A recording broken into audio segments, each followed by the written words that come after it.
देख रहे हैं अवाम के उठाए गए सवालात, हालत हाजरा पर तबसरों, तज्जियों, खबरों पर मुहित प्रोग्राम न्यूज लाइन रिदा सैफी के साथ।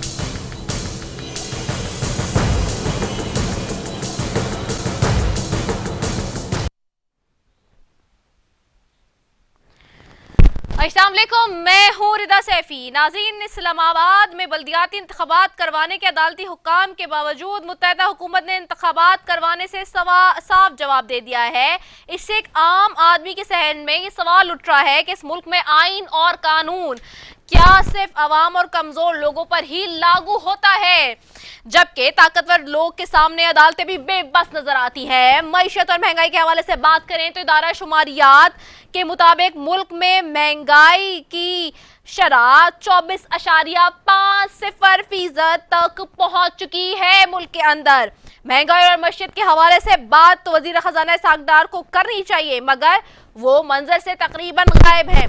लेकिन साबिक वजीर आजम इमरान खान ने पहले ही कौम को खबरदार कर दिया था कि महंगाई एक नया तूफान आने वाला है। क्या बात कर रहे थे वो, आइए वो सुनवा देते हैं। सबसे पहले सदर पुतिन से तय कर लिया था कि जिस तरह हिंदुस्तान को सस्ता तेल दे रहे हैं, हमें भी वो सस्ता तेल दें। यहां वापस आए तो यहां जनाब हमारा आर्मी चीफ कहता कि नहीं, कंडेम करो रूस को क्योंकि उन्होंने यूक्रेन में इन्वेड कर दिया। हमने उनको समझा, उसको मैंने बताया कि हिंदुस्तान तो नहीं कंडेम कर रहा, अमेरिका का वो स्ट्रेटेजिक एलाय है, क्वाड का मेंबर है, वो तो नहीं कंडेम कर रहा, तो हम क्यों, हमें न्यूट्रल रहना चाहिए जो हिंदुस्तान रह रहा। हमारे आर्मी चीफ ने, आप ये सोचें कि खुद एक यानी ग्रेड 22 ऑफिसर ने बैठ के एक सिक्योरिटी का सेमिनार था, उसने खुद कंडेम कर दिया रूस को। दूसरी जानिब अवाम को लगने लगा है कि मुल्क में इलेक्शन ना हुए मजाक हो गया है। अदालती अहकामात के बावजूद इस्लामाबाद में 31 दिसंबर के अवाम वोट डालने के लिए मारी मारी फिरती रही, मगर ऐसा लगता है शायद पीडीएम ने तैयार कर रखा है कि मुल्क में इलेक्शन नहीं होने देगी, चाहे मामला कराची में बल्दियाती इंतखाबात का हो या इस्लामाबाद का, सदर IMF की इस्लामाबाद का। दूसरी तरफ IMF की डूम और की गर्दान और कर्जों की वसूली ना होने पर सियासतदानों की रातों की नींद हराम है। तमाम तर मुआशी बहरान की जिम्मेदार मौजूदा हुकूमत हो या तहरीक इंसाफ की साबिका हुकूमत, मगर जो इशारे सारी दुनिया बता रही है वो ये कि मुल्क डिफॉल्ट होने के करीब पहुंच चुका है। हुकूमत कर्जा हासिल करने के लिए हर मुमकिन जतन कर रही है, मगर शायद उम्मीद कहीं नजर नहीं आती। आज फवाद चौधरी ने इलेक्शन के हवाले से हुकूमती मौके के बारे में इसी हवाले से क्या कहा, ये आपको वो भी सुनवा देते हैं। एक पाकिस्तान का मजाक बना दिया गया है और सिर्फ इमरान खान को रोकने के लिए ये सारे जोकर जो हैं वो हम पर मुसल्लत है। इलेक्शन लड़ने को ये तैयार नहीं है। अब मैं आपसे स्पीकर से पूछता हूँ कि तुम उस वक्त भाग भाग के आपने इस्तीफे कबूल किए हैं, अब ज़िमनी इलेक्शन हो रहे हैं, ना पीपल्स पार्टी वाले अभी तक इलेक्शन में कागज़ जमा करवा पा रहे हैं, ना नून वाले करवा पा रहे हैं। तो अगर आपने PTI के इस तरह ही PTI नहीं जो है सिर्फ इलेक्शन लड़ना था, तो फिर हम तो कह रहे थे हमें आप आने दें वहाँ पे और लीडर ऑफ अपोजिशन हमारा दें। आपने हमारे इस्तीफे भी जल्दी में कबूल किए हैं, अब आप इलेक्शन लड़ने जोगे भी नहीं है। दूसरी तरफ पाकिस्तान पीपल्स पार्टी के चेयरमैन और मौजूदा वजीर खारजा बिलावल भुट्टो जरदारी कहते हैं कि हम अब सारी सियासी जमातों से राबता करेंगे, उनसे भी राबता करेंगे जो हमें पसंद नहीं करते, और उनसे भी राब्ते करेंगे जिनके साथ हम मौजूद हैं या खड़े हुए हैं। ये वाली बात आज अभी उन्होंने कही है, जो कि बहुत ही इम्पोर्टेंट है कि क्या इलेक्शन लड़ने के लिए अब सब लोग मुतहर्रिक होते जा रहे हैं, और क्या सब वाकई जब जैसे ही इलेक्शन करीब आएंगे तो ये जो PDM का एक साथ है सबका एक दूसरे का, क्या ये भी टूट जाएगा? और अगर ये टूट जाएगा तो वो जो एक रिफ्ट हम नजर आती है कि बाकी सारी सियासी जमातें एक तरफ हैं और पाकिस्तान तहरीक इंसाफ, क्या वो पोजीशन चेंज हो जाएगी? ये सवाल है। साथ ही अब हुकूमत के सामने इस वक्त सबसे बड़ा मसला क्या है, ये भी बहुत इंपॉर्टेंट है कि हुकूमत किस तरह से चीज़ों को लेकर चलेगी, क्योंकि जहाँ पर ये सारे मामला इस तरह से इमर्ज होंगे, वहीं पे हुकूमत के लिए बड़ा टफ टाइम भी होगा इन सारी सियासी जमातों के लिए। और क्या वाकई ये सियासी जमातें एक ही बैनर तले इलेक्शन लड़ सकेंगी जो हुकूमत में मौजूद है, या फिर अब यहाँ से रिफ्ट्स और यहाँ से जो इख्तलाफात हैं वो नज़र आ जाएंगे, और फिर आइंदा आने वाले दिनों में पीडीएम का जो सियासत है और जो ख़ास तौर पे जो उनका जो सियासी प्लेटफॉर्म है वो क्या होगा। क्योंकि अगर ये सियासी जमातें इस वक्त तो मौजूदा सूरत हाल में बिलाशुबा एक दूसरे के साथ खड़ी हैं, हुकूमत बनी है, लेकिन क्योंकि अब डेफिनेट सी बात है आगे जाके इलेक्शंस लड़ने हैं, इलेक्शन का आज नहीं होते कल नहीं होते, लेकिन किसी न किसी मौके पर तो इलेक्शन होने हैं, और जब इलेक्शन होंगे तो उसके हवाले से डेफिनेटली बात है कि चीज़ें होंगी। इसी पर जी बात करेंगे। सबसे पहले हमारे साथ मौजूद है पाकिस्तान तहरीक इंसाफ से सेनेटर हुमायूं महमद, उनको खुशामदीद कहती हूँ। सेनेटर ताज हैदर हैं पीपल्स पार्टी से, आपको खुशामदीद कहती हूँ। जहरा फातमी साहिबा हैं मेंबर कौमी असेंबली मुस्लिम लीग नून से। आप तीनों मौजूद मेहमानों का बेहद शुक्रिया। सबसे पहले जाऊंगी सेंटर हुमायूं की तरफ। सेंटर साहब, इलेक्शन का मामला अब अदालतों में चला गया है कि इलेक्शन होगा नहीं होगा, कब होगा। अदालतें कह रही हैं कि जी इलेक्शन करवाएं, तो इस सारी सूरत हाल में अब हुकूमत को भी डेफिनेट सी बात है थोड़ा प्रेशर है कि जी अब करवाना है। जो डिले की बात थी या जो ना करवाने की बात जो आप लोग कर रहे थे उसमें शिफ्ट आ सकता है। तो इस सारे सूरत हाल में आप इसको कैसे देखते हैं, क्योंकि आप लोग तो ये डेफिनेटली चाहते हैं कि इलेक्शन हो। बिस्मिल्लाहिर्रहमानिर्रहीम। Thank you Rida. आपने पूछा, देखिए इलेक्शन के लिहाज से तो सिंपल सी बात ये है कि आपका जो आइन है वो ये कहता है कि जब असेंबली डिज़ोल्व हो जाए, ये याद रखें डिज़ोल्व हो जाए, तो विद इन 90 डेज, ये अर्लियर देन नॉर्मल रूटीन हो। अगर नॉर्मल रूटीन से हो जाता है 60 डेज, अगर डिज़ोल्व हो जाता है तो इलेक्शन कमीशन के ऊपर लाजिम है। और ये इलेक्शन कमीशन के भी मेरे ख्याल में 214 वाला कौन सा उनके उसमें आता है, शेख में आता है कि ये उन पर लाजिम है कि वो 90 डेज के अंदर अंदर इलेक्शन करवा ले। अब जब होता ये है कि जब आप प्रिपेयर्ड ना हो दो तरीके से, या आपको पता हो कि आपके ग्राउंड्स नहीं है, या आपको पता हो आपने हमेशा अवाम के साथ झूठ बोला है, या आपको पता हो आपने ऐसी हरकतें की हैं कि जिस वजह से अवाम आपको पजीराई नहीं देगी और अवाम आपको मतलब वोट नहीं देगी और वो लोग आपके साथ नहीं खड़े, तो फिर ऑब्वियसली आप डिलेइंग टैक्टिक्स पे जाते हैं। तो इन लोगों ने, ये जो पीडीएम है जो कि पाकिस्तान डेकॉइट मूवमेंट है, इन लोगों ने मिल के ये पूरी कोशिश की है कि इलेक्शंस डिले हो जाए, हर किस्म के इलेक्शंस डिले हो जाएं, ठीक है। और वो उस पर कामयाब भी होना चाह रही थी। लेकिन अच्छी बात ये हुई है कि जो जुडिशरी है उन्होंने आइन को सामने रखते हुए उन्होंने ये फैसला सुनाया है कि ये 90 दिन के अंदर अंदर इलेक्शन हो जाने चाहिए।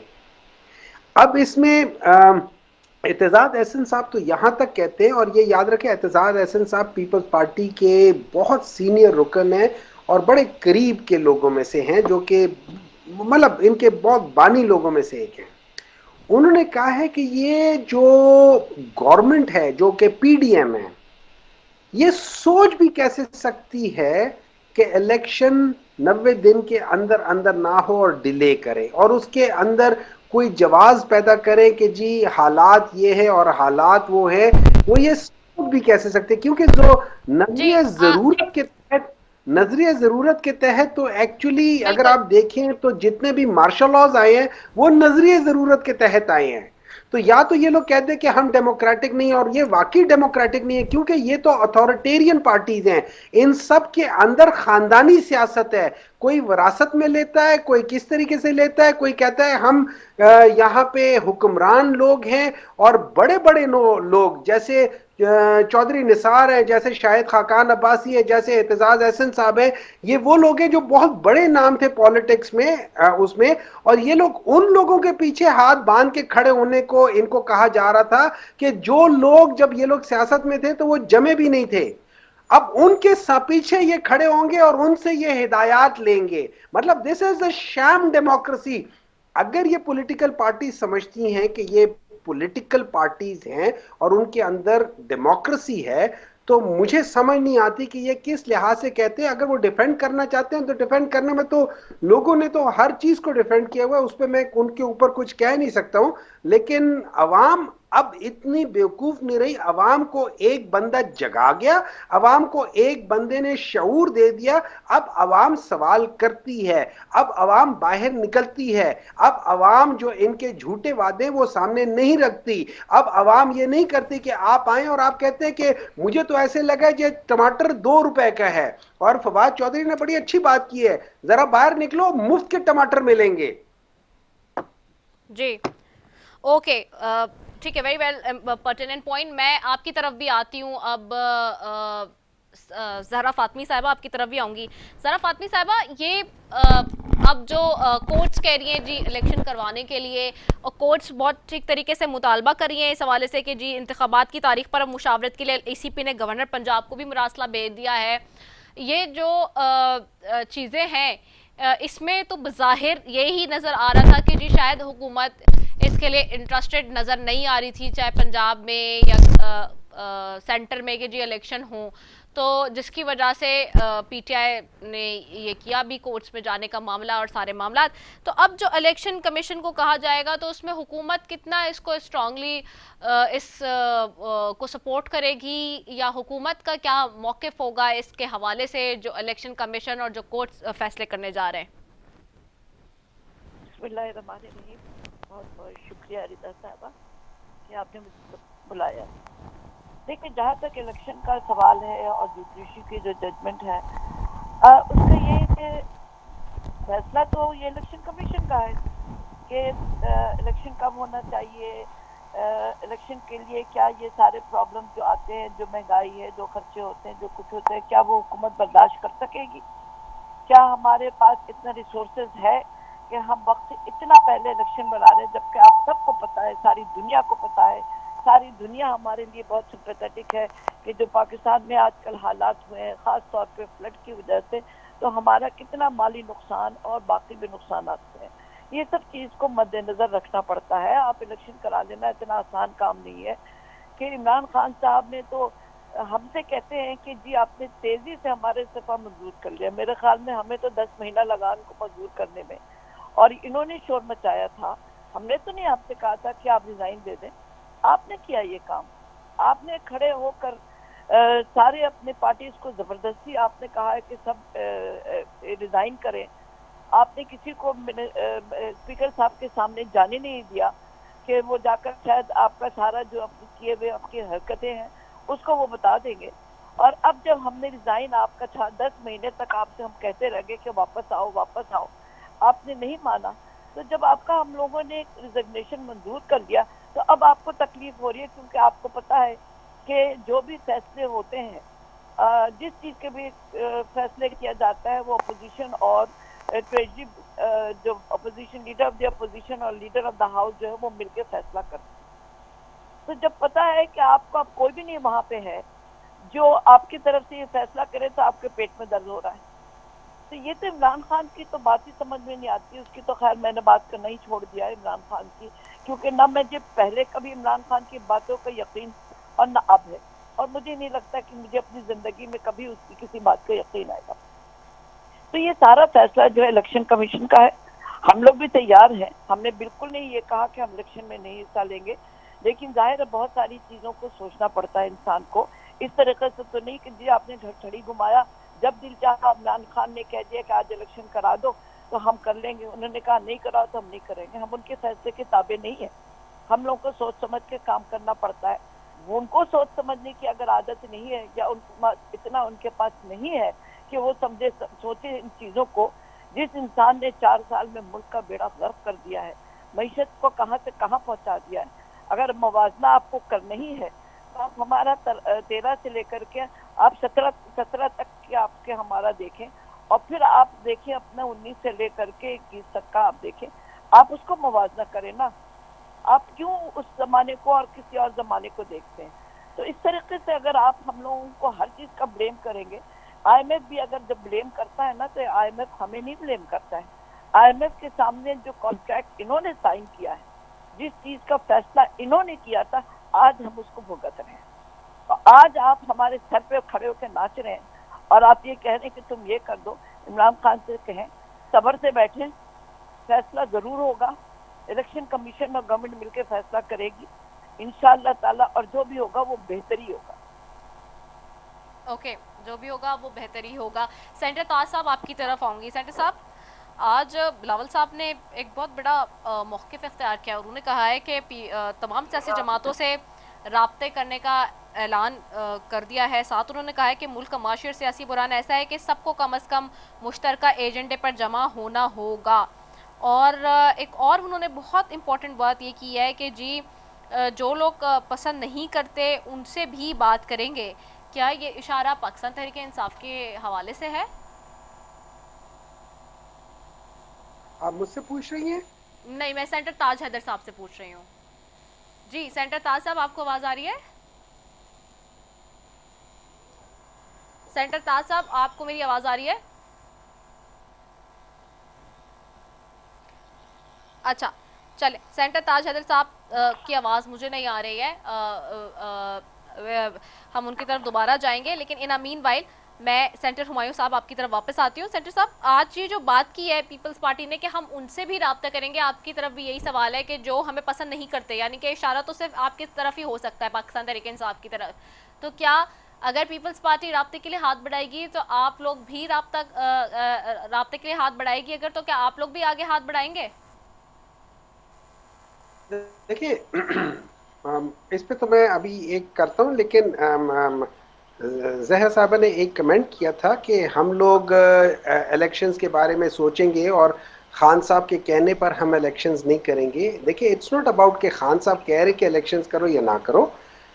By the constitution of Pakistan, अगर एक असेंबली डिसॉल्व हो जाती है, ठीक है, उसको चीफ मिनिस्टर या अगर वो नेशनल असेंबली उसको प्राइम मिनिस्टर डिसॉल्व कर देता है और उसके ऊपर नो कॉन्फिडेंस वोट का कोई वो चीज़ नहीं है, तो ये लाजमी है इलेक्शन कमीशन के ऊपर कि वो 90 दिन के अंदर अंदर कर ले। ये आइन है। अब अगर आप आइन को नहीं फॉलो करते तो इसका मतलब है आप मावरा आइन कोई काम कर रहे हैं। इसमें इमरान खान कहे ना कहे से फर्क नहीं पड़ता। It is the process of the constitutional requirement कि अगर वो हो गया तो अब इसमें आपके पास पैसे हैं या नहीं है, ये इलेक्शन कमीशन का काम है। इलेक्शन कमीशन बना इसलिए कि वो ये काम करे। अगर इलेक्शन कमीशन ये काम नहीं कर सकता, जो भी whatever reason, then they should resign. The leadership of the election commission should resign कि जी हम लोग नहीं कर सकते, हमारी कैपेसिटी नहीं है।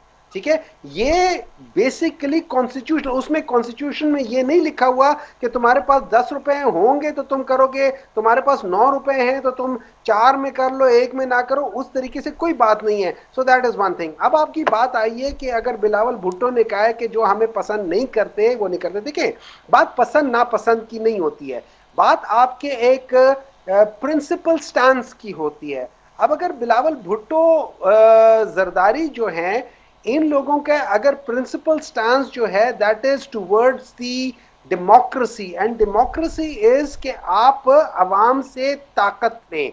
अब अगर इन लोगों ने कहा था कि किसी कहते थे कि यार ये सिलेक्टेड है, फलाना है, वो है, इस वक्त आपके पास एक चॉइस है कि आप जाओ और देख लो कि इलेक्टेड कौन है, सिलेक्टेड कौन है। रही बात ये कि क्या ये हाथ बढ़ाएंगे बात करने के लिए, तो हाँ, हाथ बढ़ाए, हम जरूर इनके देखेंगे कि इनका मौकफ क्या है, सुनेंगे भी और उनके साथ बातचीत भी करेंगे। लेकिन क्या अगर ये लोग सारे मिल के, और मुझे उम्मीद है कि जैसे किसी भी जगह पे होता है कि एक जब कोई किसी भी, आपने देखा होगा मुख्तलिफ फिल्मों में होता है कि जब एक बंदा किसी स्टैंस पे, सही स्टैंस पे खड़ा हो जाता है तो सारे करप्ट एलिमेंट्स हैं, वो सारे करप्ट एलिमेंट्स मिल जाते हैं उस एक बंदे को हटाने के लिए। और इस वक्त इन सब लोगों का, जितने भी पीडीएम की 14 पार्टियां हैं, वो सारी की सारी इस कोशिश में है कि किसी तरह इमरान खान को साइड पे कर ले। क्यों? They know for as long as Imran Khan is there, okay, ये लोग ठीक जीत है। मैं नहीं जरा सकते। सेनेटर ताजर साहब से यही सवाल दोबारा उनकी तरफ भी चले जाऊं, वापस आ गए जी। सेनेटर ताज साहब, आपकी तरफ आऊंगी।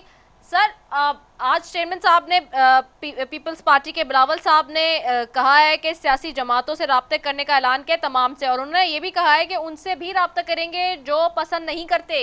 यानी कि अल्टीमेटली अगर अपेरेंटली देखा जाए तो पीटीआई की तरफ ही इशारा लग रहा है। तो क्या अब बैठने का वक्त आ गया है और वाकई ये पीटीआई की बात हो रही थी? जी ताज हैदर साहब। जी जनाब। जी जी ताज हैदर फरमाइए साहब, मैं क्या? सवाल कर चुकी हूँ जी सर। सवाल आपको दोहरा दूं? जी, सवाल आपको मैं दोहरा दूं? अगर दोहरा दें तो मैं अच्छा, सुन लूंगा। ओके, मुझे लगा आपने सुन लिया है। मेरा सवाल बहुत ही सिंपल सा है कि आज पाकिस्तान पीपल्स पार्टी के चेयरमैन बिलावल भुट्टो ज़रदारी साहब ने कहा है कि तमाम सियासी जमातों से राब्ते करने का वक्त आ गया है और जो पसंद नहीं करते उनके साथ भी राब्ता करेंगे। तो ये इशारा किसकी तरफ है? क्या अपेरेंटली पाकिस्तान तहरीक इंसाफ की बात हो रही है? बीबी आपकी आवाज नहीं आ रही। मेरी आवाज नहीं आ रही आपको? आपको अब मेरी आवाज आ रही है? रिदा साहब, अब आपकी बेहतर है, आवाज अब बहुत बेहतर है। खराब आ रही है, बहुत अच्छा, आहिस्ता। अब आपको मेरी आवाज ठीक है? जी जी ज़रा फातमी साहिबा, we are trying to fix it. जी, आवाज अब आ रही है आपको सही? जी बेहतर है, बेहतर है। अच्छा, सवाल फिर मैं कर देती हूँ, चौथी दफा सवाल कर रही हूँ। आई एम श्योर कि अब आपको आवाज चली जाए। सवाल मेरा यही है कि पाकिस्तान पीपल्स पार्टी के चेयरमैन बिलावल भुट्टो ज़रदारी साहब ने आज इस बात का अनाउंस किया है कि तमाम सियासी जमातों से राब्ते करने का ऐलान उन्होंने किया है और कहा है कि वक्त आ गया है उनसे भी जिनके साथ जो उनको पसंद नहीं करते, उन्होंने ये भी कहा है। तो क्या ये पाकिस्तान तहरीक इंसाफ की तरफ इशारा दिया है?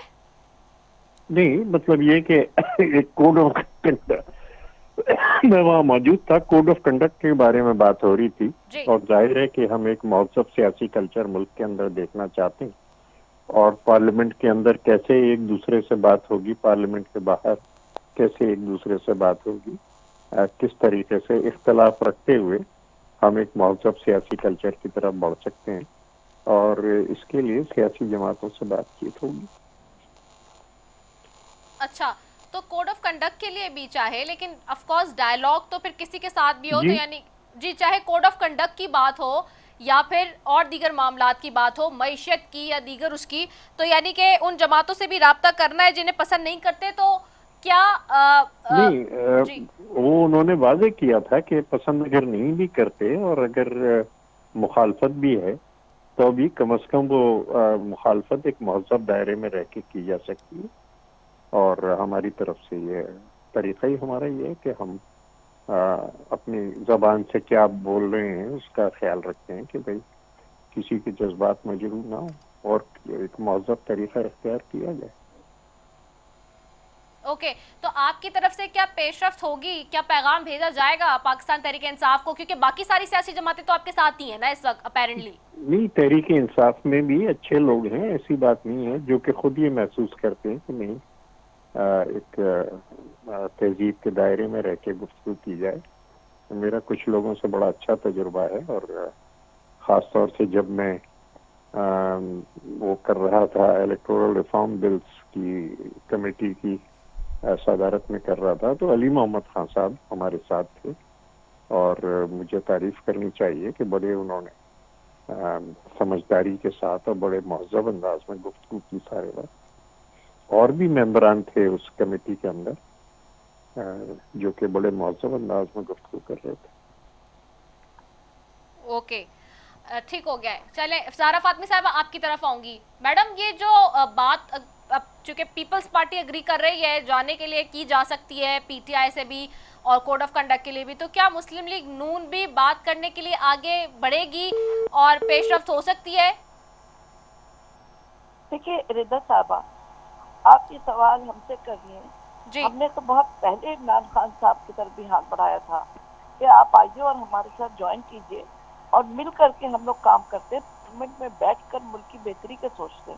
ये आज कोई बिलावल साहब ने जो बात की, आज उन्होंने भी इस बात को इंडोर्स कर दिया कि हम चाहते हैं कि सारी पार्टीज मिल के ये काम करें, क्योंकि मुल्क को बेहतर बनाने के लिए, मुल्क की बका के लिए, मुल्क की हर परेशानी को दूर करने के लिए सारी पार्टी को साथ देना पड़ता है।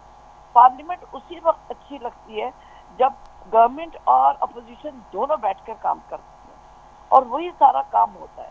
ये तो नहीं है ना कि आप जो जो कहते हैं रूठी हसीना, आप मुंह फुलाकर दूसरी तरफ चले गए और आप कहते हैं जी मैं तो हाथ भी नहीं मिलाऊंगा, मैं तो उनकी तरफ देखूंगा नहीं, ये चोर है, ये डाकू। देखिए ये बड़ा गलत किस्म का कल्चर जो है ये हमारे पार्लियामेंट में कायम हो गया है और ये एक हम लोगों के लिए शर्मिंदगी का बायस भी बनता है। हम एम्बेरस होते रहते हैं, दुनिया हमसे कहती है कि यार तुम लोग कैसी बातें करते हो। तो ये सारा कल्चर खराब करने वाली बात हो गई। हम ताज हैदर साहब से बिल्कुल उनकी बात को वो करते हैं कि उन्होंने बिल्कुल सही कहा कि हम चाहते हैं कि मिलकर हम साथ काम करें, अपनी जबान को संभाल कर बात करें, अपने कल्चर को बिगाड़े नहीं और मिल करके जब करें तो अच्छा भी लगता है। हमें बिल्कुल एतराज नहीं था। अभी भी जो हमारी एपीसी की जो मीटिंग होने वाली थी उसमें भी हमने उनको दावत दी थी, पीटीआई को दावत दी थी कि आप आइए हमारे साथ बैठिए, हम मिल करके हमारे जो दो हमारे जो पाकिस्तान में जो परेशानियां आई हुई हैं, एक इन्फ्लेशन है और दूसरा टेररिज्म है, आइए मिलकर बैठते हैं और मिल करके यह प्रॉब्लम को हम सॉल्व करते हैं। मगर आपकी तरफ से तो कोई जवाब नहीं आया। पहले आपने जवाब नहीं दिया, उसके बाद में कहते हैं जब तक इन्विटेशन नहीं आया। भाई तो इनविटेशन अगर आप कहीं मान जाएंगे इनविटेशन भी आ जाएगा, एक नहीं हम 10 इनविटेशन भेज देते हैं आपको। इनविटेशन का क्या है, लेकिन आप हामी तो भरे पहले, आप पहले तैयार तो हो, आप पहले जहनी तौर पे भी तैयार हो इस बात पे कि हम बैठकर चोर डाकू नहीं कहेंगे, हम मिल करके काम करेंगे मुल्क की बेहतरी के लिए। देखिए याद रखिए ये मुल्क है तो हम लोग हैं और मुल्क नहीं तो हम भी नहीं है। तो इमरान खान इस खुशफहमी में ना रहे कि हम आकर मुल्क को संभालेंगे, बिगाड़ने वाले भी वही हैं इस मुल्क को। तो हम सबकी ख्वाहिश है कि let's get together, let's be united on one platform and think of the country first than anything else.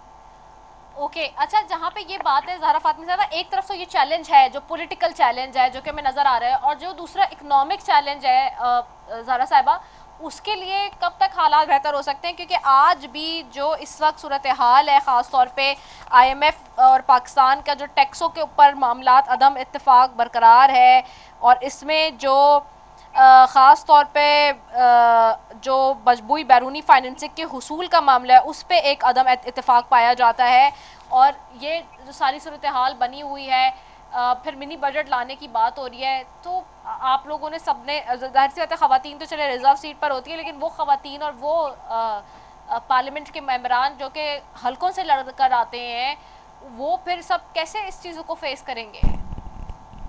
आप तो कहना सही है, बहुत मुश्किल हालात हैं, हम सब इस बात को समझते हैं और हम सबके लिए हम काम भी कर रहे हैं, ये बात नहीं है। अगर आप देखें हमारे प्राइम मिनिस्टर साहब को, तो वो सुबह 6 बजे से शुरू करते हैं और उनकी कोई टाइमिंग खत्म होने करने की नहीं है। ये रात का 10 बज जाए, 12 बज जाए, वो अपना काम खत्म करके ही जाते रेस्ट करने के लिए। लेकिन ये जो जितनी बुरा हाल हो गया है इकोनॉमी का, और उसमें से जो दूसरी आफत जो हमारे ऊपर आई है वो फ्लड की, वो उसने और जिसको कहते हैं ना कि हमारी इकोनॉमी का और भी ज्यादा परेशानी में हम लोगों को डाल दिया है। हम सब उसको मिलके काम कर रहे हैं, उसी के लिए हमने कहा था कि आइए मिलके चार्टर्ड इकोनॉमी जैसे जो प्राइम मिनिस्टर साहब ने आते के साथ कहा था कि मिलके ये हम साइन करते हैं और काम करते हैं। जहाँ तक IMF का जाहिर है, IMF हमें टफ टाइम दे रही है। अनफॉर्चुनेटली मुझे फिर कहना पड़ेगा, जिसको मुझे कहते हुए खुद एम्बेरसमेंट बाज़ दफा होता है, कि ये पिछली गवर्नमेंट ने IMF के साथ जो साइन किया था कॉन्ट्रैक्ट पे, जो उनकी कंडीशनैलिटी को उन्होंने हामी भर लिया था, आज उसको हम भुगत रहे हैं। आज उसी का हमें IMF जो है ना हमें टफ टाइम दे रही है, और उसी की वजह से IMF जो कहती है कि इन सारे कंडीशंस को जिसको आपने कहा था करने को वो पूरा करना चाहिए, क्योंकि वो कहते हैं कि हमने जो है पाकिस्तान की सॉवरेनिटी पे साइन किया है, तो अब हमें तो फिर उसको करना पड़ेगा ना। जाहिर है इसारदार भी परेशान होंगे, हम भी परेशान हैं, इस वक्त हम सभी परेशान हैं। लेकिन जहाँ तक परेशानी वो अपनी जगह पे होती है, परेशानियां आती हैं, लेकिन परेशानियों को से इंसान फाइट करता है। ठीक है, thank you so very much उससे सेंटर लड़ता है, हुमायूं अहमद साहब उससे और आगे जहरा बढ़ने फातमी की साहब, आप दोनों मौजूद, और सेंटर ताज हैदर, तीनों मौजूद मेहमानों का बेहद शुक्रिया जी। इसी के साथ नाज़रीन एक ब्रेक पे जाना है, ब्रेक के साथ साथ वापस आऊंगी तो इंतहाई अहम मौजू और पाकिस्तान की बान और शान यानी कि अमन जो कि इस वक्त हो रही है पाकिस्तान के अंदर, जो पूरी दुनिया का इस वक्त महवर बनी हुई है, उसके ऊपर बात करूंगी। एक ब्रेक के बाद वापस आ रहे हैं, स्टे ट्यून।